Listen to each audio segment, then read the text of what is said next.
that's one, I guess, one example of 1 point perspective that I use in my perspective. Teaching 1 point, 2 point, and 3 point perspective. That's an illustration of how 1 point perspective can be dramatic and not boring. But I've got all kinds of other sort of handouts or posters that I use. I got a whole book full of teaching materials. That's just one teaching material. Right. But the alternative to that would be what you're saying is behind there? No, what's behind that material, that board is less interesting. Is what I use to teach. That's actually live. So when I'm teaching a concept, Can I see it? when I teach a concept, right. on 1 point, for example, I illustrate. This is just my notes. I show the class how 1 point works and how you get for this one. It shows how a trick in perspective to make things look equidistant, that are equidistant. So these telephone poles, how do you get them equidistant in perspective? Because in reality, the distance between that one and that one are the same, but in perspective, they're not the same. They get foreshortened. So this was a technique that I illustrated on that piece of paper live. It's like, that's not a handout. it's like the mathematics of the illusion. Right. So these are just my rough. And that is present in there. The principles of that is present in this. No, a separate tool and trick altogether. But you're not using any of that in that? I am using the concept of 1 point. Right. But equidistant things are not in here.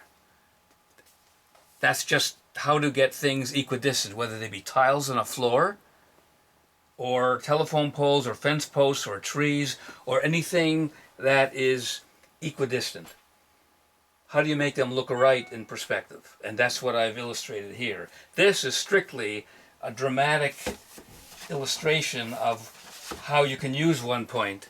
But Michael, you're hugely into math, right? No math. There's no math at all. When I look at all your books, you have Einstein relativity downstairs, math.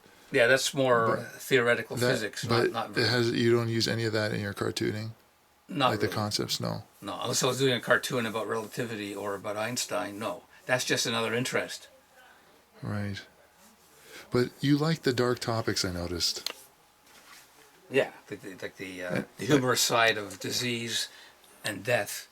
Right, that's a separate cartooning thing altogether. But you find people find those more interesting, the darker ones?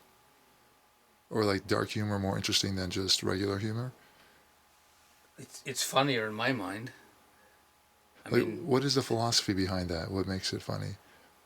Because deep down everybody laughs at death and disease, but it's not intended to be insulting to anybody who lost somebody or anyone who has that disease. But I just find that people in wheelchairs and people with Alzheimer's and things like that, it's a funny premise to start off with. Maybe it's morbid, but there's a funny side of morbidity and death that inherently everyone laughs at, but not in the open because it might be insulting.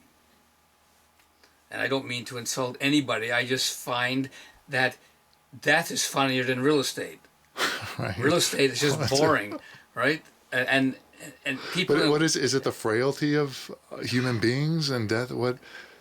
I don't know. I don't really get into the philosophical aspects of what makes death. It's just something and intuitive. It's just funny. It strikes me as funny. Other people may get offended by it, right? But, I mean, are you offended? When you see a cartoon of something funny in a wheelchair or something funny about death, do you laugh? It makes me curious. Yeah. I have to see what it's about. That to me is very interesting. He's just been murdered, I think. Yeah, and that's how when I teach this 1 point in my class, right. I said, once I go through the boring stuff of the principles of 1 point, it's like get to the murder. Then let's look at this. Look what you can do with 1 point. Just picture you just being shot and you've fallen down the stairs. How do you use 1 point to dramatically make that drawing more interesting? Right. So they turn into a crime scene. Yeah. I mean, it's suitable for a comic or a graphic novel, you know, but, and it is humorous. I mean, in a sense, I mean, it wouldn't be perspective if there was no one point. If he was standing next to him Right. and he shot him and he fell over, it's boring. And this isn't being morbid. This is just using the principle of one point perspective to make something more dramatic. It's not morbid. It's not making fun of death. Well, maybe it is, but it's really, you know.